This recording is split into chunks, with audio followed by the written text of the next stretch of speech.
नमस्कार। मैं जा तो रहा था सीपी कनॉट प्लेस जिसको कहते हैं, कुछ काम था और यमुना यहाँ किनारे किनारे चलती है, यानी कि सड़क के ठीक सीध में यमुना चलती है। और यहाँ आकर के मैंने देखा कि यमुना के किनारे किनारे इस तरह के तंबू लग गए हैं और ये तंबू उन लोगों के लिए हैं जो नीचे रहा करते थे और वो पूरा का पूरा इलाका डूब गया है। यमुना पिछले कई दशकों में इतनी ज़्यादा उफान पर कभी नहीं रही है जितनी इस बार है। आप देखेंगे तो यह जो सड़क है यह नोएडा से दिल्ली कनॉट प्लेस तक को जाती है और इस सड़क के किनारे किनारे यमुना चलती है, या यूँ कहिए कि यमुना के किनारे किनारे यह सड़क चलती है। और इस सड़क यमुना के बीच में कम से कम 500 मीटर का फासला हुआ करता था। अब आप देखेंगे तो ये 100 मीटर पे यमुना का पानी नीचे आपको नज़र आ रहा होगा। और ये रैंप जो नीचे उतरता है, मैं इस रैंप से उतर करके थोड़ी देर में चलूँगा। मैं नवीन को कहा कि नवीन थोड़ा रुकते हैं और यह भी दिखाते हैं कि आप देश के किसी भी हिस्से में होंगे तो दिल्ली में हालात कैसे हैं आपको दिखाई पड़ जाना चाहिए। अक्षरधाम मंदिर जो बहुत ही प्रसिद्ध मंदिर है, यहाँ से 2 किलोमीटर फासले पर है और यही रोड आगे जा कर के अक्षरधाम के पास से गुजरती है। यमुना उसके नज़दीक से निकलती है और यमुना फैल गई है, जिसको हम लोग कहते हैं पसरना, पसर गई है। और उसके आजू बाजू 2 किलोमीटर के दायरे में जितने भी खेत थे और खेतों के बीच में या उस दायरे में जो लोग रहते थे मकान बना करके या झोपड़ी बना करके, वो सब डूब गए हैं। और यमुना इस फ्लाईवे के ठीक नीचे यहाँ तक आ गई है, इसलिए लोग मवेशियों के साथ अपने सामान के साथ आ गए हैं। और यहाँ की सरकार ने, लोकल बॉडी ने इस तंबू के ज़रिए इन लोगों के रहने का इंतज़ाम किया है। और ये ज़िंदगी इस बारिश की वजह से और बारिश के कारण यमुना में जो उफान आया है, यमुना का पानी जो चढ़ा है दिल्ली के निचले इलाकों में, जैसे मैं जहाँ खड़ा हूँ, अगर यहाँ से मैं 10 किलोमीटर आगे जाऊँगा तो लोहे का पुल, बहुत फेमस पुल है, पहले वही एक पुल हुआ करता था दिल्ली को दिल्ली पार से जोड़ने के लिए। उसके बाद तो कई पुल बन गए हैं, लेकिन वहाँ से लेकर के और कालिंदी कुंज तक और नीचे बदरपुर बॉर्डर तक, तो बदरपुर का बहुत सारा इलाका डूबा हुआ है, कालिंदी कुंज के पास का इलाका डूबा हुआ है, मदनपुर खादर का इलाका डूबा हुआ है। ये जहाँ आप लोहे का पुल कहता हूँ उसके पास मजनू का टीला है, वो इलाका डूबा हुआ है। तो यमुना दिल्ली से निकलती है 22 किलोमीटर के रास्ते में, इसने दोनों तरफ के बहुत बड़े इलाके को डुबा रखा है। तो अब मैं रैंप से नीचे चलूँगा ताकि आपको अंदाज़ा हो जाए कि पानी कहाँ तक चढ़ करके आया है और यमुना कहाँ हुआ करती है सामान्य तौर पर। तो यमुना यहाँ से बहुत दूर हुआ करती है और अब ठीक नीचे आई हुई पड़ी है। तो मैं आपको लेकर नीचे चलना चाहता हूँ। जाना कहीं और था, लेकिन संयोग से पत्रकारों के साथ दिक्कत ये है कि जब लगता है कि खबर है तो फिर वो रुक जाते हैं और सोचते हैं कि यह दिखा दें, बता दें और फिर आगे अपने काम पर निकले। अब मैं नीचे आ गया हूँ, देखेंगे तो एक कतार में ये सारे तंबू लगे हुए हैं, बच्चे हैं, महिलाएं हैं, पूरा परिवार है और खाने पीने का जो भी इंतज़ाम है इन्होंने इस तंबू के भीतर अपना जमा रखा है। और आप महेश जी हैं, महेश जी इन्हीं में से एक तंबू में रहते हैं और आप यमुना की पेटी में रहा करते थे। आप वैसे कहाँ से हैं, अंदर कब से रह रहे थे? तो ये तो काफ़ी सालों से, वैसे तो रहने हम नंगली रजापुर के हैं, निजामुद्दीन के पास। बाकी यहाँ खेती बाड़ी है अपनी यहाँ पे, तो काफ़ी सालों से। और पानी आ गया, अब उसकी वजह से यहाँ आना पड़ गया, यानी वहीं जंगल में ही रहते थे। ये यमुना के किनारे किनारे जो खेत और बाकी जंगल हुआ करते थे, उसी में आपकी भी कुटिया थी? हाँ, उसी में झोपड़ी बना रखी है, पशु वशु और खेती वगैरह करते थे अपने। आज यही गुजर बजर है अपना। तो इतना पानी पहले कभी चढ़ा? पहले आया था 2-3 साल पहले, काफ़ी पानी आया था, तो उसके मुकाबले तो फिर भी थोड़ा कम है। पहले जो 2023 में आया था तो उसमें अधिक पानी था, बहुत ज़्यादा पानी था, तो इसलिए अब पानी की वजह से फिर यहाँ रोड पे आ गए। 2023 में ये यमुना पुष्टा जितना था इस इलाके में आप जाएंगे तो बहुत सारे लोगों ने फार्म हाउसेस बना रखे हैं और नीचे खेती होती है और लोग अपनी झोपड़ियां बना के खेती करते हैं, मवेशी रखते हैं, परिवार के साथ वहाँ जीते हैं जैसे आप जीते हैं। इस बार कह रहे हैं कि 2023 के मुकाबले पानी थोड़ा कम है, लेकिन लगातार चढ़ रहा है। पानी काफ़ी पानी चढ़ रहा है और रात भी चढ़ेगा, बता रहे हैं कि रात या कल तक पानी आ जाएगा, काफ़ी पानी आ जाएगा, तो परेशानी तो है ही। तो ये तंबू आपको एमसीडी ने दिया है? एमसीडी ने दिया है, इसी में अपने रह रहे हैं, भैंसों का चारा वगैरह सब इसी में रख रखा है। वैसे तो रहते नंगली में, पर ये है थोड़ा बारिश वारिश आ जाए तो अपने बचाव के लिए यहाँ रह रहे हैं। तो ये जितने भी लोग हैं ये सब अंदर ही रहा हाँ, ये करते सब अंदर ही, कम से कम 3-4 हज़ार झुग्गी थी काफ़ी, तो वो अब सब रोड पे आ गए हैं। तो यहाँ कोई दिक्कत परेशानी नहीं आप नहीं, कोई दिक्कत नहीं, खाना मिल रहा है, दवाई वगैरह है, और पानी की भी सुविधा है, सब चीज़ की सुविधा है यहाँ, कोई ऐसी परेशानी वाली बात नहीं है।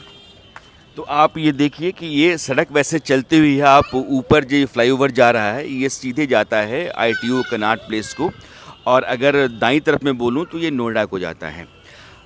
इस रैम्प से जब उतरते हैं आप तो इस सड़क से आप मयूर विहार की तरफ जाते हैं, और इधर जब जाते हैं तो यमुना की तरफ जाते हैं, और यहाँ से एक नया फ्लाईओवर बन रहा है जो यमुना के ऊपर से होते हुए और फिर ITO की तरफ चला जाएगा। हालांकि ये फ्लाईओवर नया है, और आप देखेंगे तो यहाँ से ये सीधे यमुना के ऊपर से होते हुए और ITO की तरफ निकल जाएगा। और मैं आगे चलूँगा तो आपको दिखाई पड़ेगा कि यमुना कैसे पसरी पड़ी है, और यहाँ जहाँ मैं खड़ा हूँ ये फ्लाईओवर है और ऊंचा इलाका है और यहाँ तक पानी है।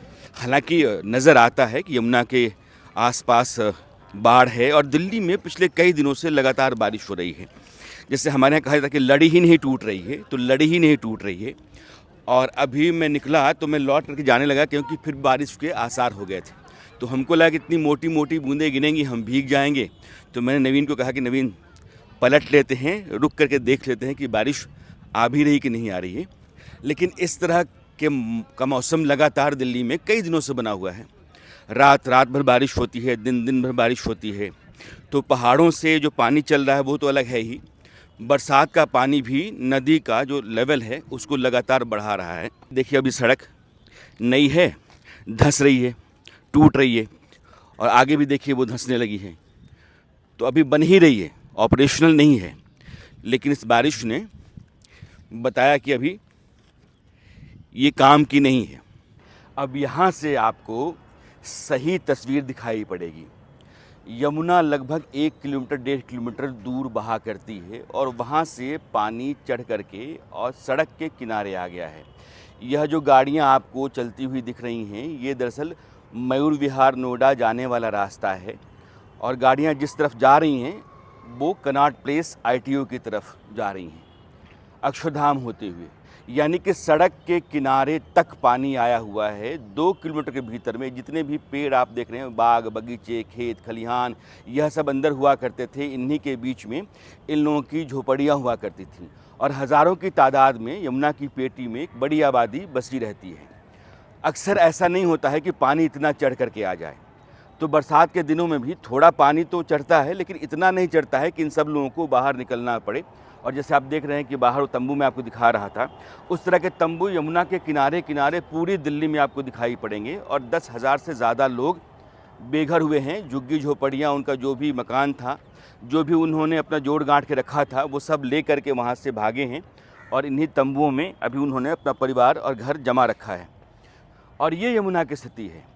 ये पेड़ आप देख रहे हैं, ये सारे पेड़ आधा डूबे हुए हैं, और धीरे धीरे यह पानी चढ़ रहा है। मैंने कहा कि इसके पहले जो सबसे अधिक पानी का स्तर था वो 207.36 मीटर, और इस बार मैं नीचे देख के चल रहा हूँ ताकि मैं गिर ना जाऊँ। नीचे यमुना बह रही है और ये गैप है। तो इस बार 207.39 मीटर पानी आ गया है। यानी कि 2013 में पानी का जो स्तर था यमुना का, उससे अधिक स्तर आ गया है। और ये यमुना जब आगे जाती है तो आगरा के भीतर लगातार आगरा डूबता चला जा रहा है, और आगरा के शहर में पानी घुसता चला जा रहा है। वैसा ही दिल्ली में भी है।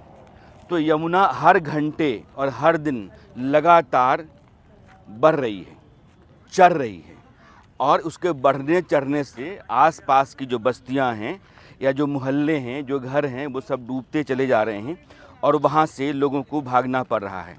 तो जो लोकल बॉडी है वो उनके रहने का इंतज़ाम कर रही है, अंदर से उनको निकालना, बाहर उनके रहने का इंतज़ाम करना, फिर उनका पानी और उनकी बिजली, खाने पीने और दवा दारू का इंतज़ाम, यह सब लोकल बॉडी कर रही हैं। और मैंने जहाँ भी देखा है इंतज़ाम दुरुस्त ही देखा है, ठीक ठाक है, कहीं से कोई शिकायत नहीं दिख रही है। और जाना कहीं और था, लेकिन हमने कहा कि ये ख़बर बहुत ज़रूरी है कि आपको दिखाएं। आप दिल्ली में नहीं होंगे, बिहार में होंगे, मध्य प्रदेश में होंगे, कहीं और भी होंगे, देश के किसी और हिस्से में होंगे या दुनिया के किसी और हिस्से में होंगे, तो यह दिल्ली जो भारत की राजधानी है वो आज कैसे बाढ़ की चपेट में है। और यमुना जो बिल्कुल मरियल सी सूखी रहती है, कहते हैं कि नाला बन गई है, गंदगी इतनी अधिक है कि अब ये बस ऐसे ही मर रही है। लेकिन बरसात के दिनों में अचानक यमुना है वो अपने रूप में आती है और फिर जितना कूड़ा कबाड़ गंदा होता है सब बहा करके दूर ले जाती है और फिर ऐसे वो फैल जाती है। और आप देखेंगे तो ये सारी बस्तियां मुझे दिख रही हैं डूबी हुई हैं। तो वो जो प्लास्टिक के शेड्स ऊपर डाले रहते हैं झोपड़ियों के ऊपर, वो सारे शेड्स आपको दिखाई पड़ रहे हैं। बहुत सारा सामान जो यहाँ किसानों का रह गया है वो सब भी पानी के भीतर डूबा हुआ दिख रहा है। और इस तरीके से आप जहाँ तक जाएंगे वहाँ तक आपको यह डूबे हुए मोहल्ले हैं। दरअसल इनके भीतर ये पेड़ों के बीच में ये खेत होते हैं और खेतों में ये अपना घर बना लेते हैं। तो खेती यहीं करते हैं, मवेशी यहीं पालते हैं, यहीं से सब्जी शहर के लोगों को जाकर के बेचते हैं, दूध भी शहर में जाकर के बेचते हैं और हज़ारों लोगों की जीविका, उनका परिवार यमुना की पेटी में ही चलता रहता है। लेकिन जब बरसात का मौसम होता है तो फिर ऐसे ही हालात होते हैं और यमुना जो है रौद्र रूप दिखाती है और जो भी उसके दायरे में होता है उसके हिस्से में, उसके घर के भीतर उन सबको वो उजाड़ देती है। अब हम लोग जहाँ खड़े हैं यहाँ जो मेट्रो स्टेशन है उसको यमुना बैंक्स कहते हैं, लेकिन पानी चढ़ गया उसके दरवाजे तक तो आप जा नहीं सकते हैं, वहाँ उतर नहीं सकते हैं, अंदर इंटरचेंज कर सकते हैं। तो यह जो मेट्रो अभी जा रही है ये दरअसल अब मयूर विहार होते हुए नोएडा की तरफ चली जाएगी, IT सिटी की तरफ, और एक रास्ता वैशाली इंदिरापुरम की तरफ है। यानी कि गाज़ियाबाद, नोएडा, दिल्ली का मयूर विहार उस तरफ यह सारा मेट्रो का रास्ता जाता है। यहाँ जो स्टेशन है यमुना बैंक्स का, यहाँ लोगों का जाना और वहाँ उतर करके बाहर आना यह बंद है। नीचे आप इंटरचेंज अपनी गाड़ी कर सकते हैं और यह बंद इसलिए है क्योंकि यमुना का पानी चढ़ा हुआ है।